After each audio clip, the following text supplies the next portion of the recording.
છોટાઉદેપુરમાં અંતરિયાળ વિસ્તારોમાં પાણીની વિકટ સમસ્યા છે। સિંચાઈ અને પીવાના પાણી માટે લોકોને વલખા મારવા પડ્યા। આ વિસ્તારનો નોલેજ ડેમ છલોછલ છતાં કેનાલો કોરીકટ છે। પાણી ન મળતા ખેડૂતો જૂના કુવા ઊંડા કરવા માટે કામે લાગ્યા।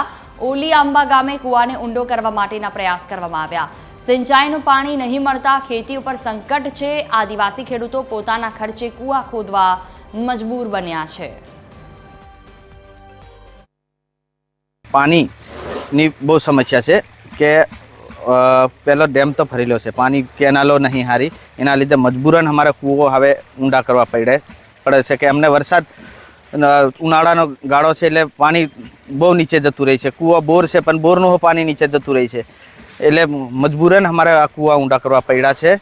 ડેમ કેનાલો હારી હોય તો કેનાલો તે પાણી મળી રહેલું તે અમારે એ નહીં તે વાંધો નહીં આતો, પણ હવે કેનાલો બધી ભાગેલી તૂટેલી હાલતમાં છે ને વહેલા તકે અમારે આ પાણીની બધી સમસ્યા પૂર્ણ કરે એવી અમે આશા રાખીએ છીએ।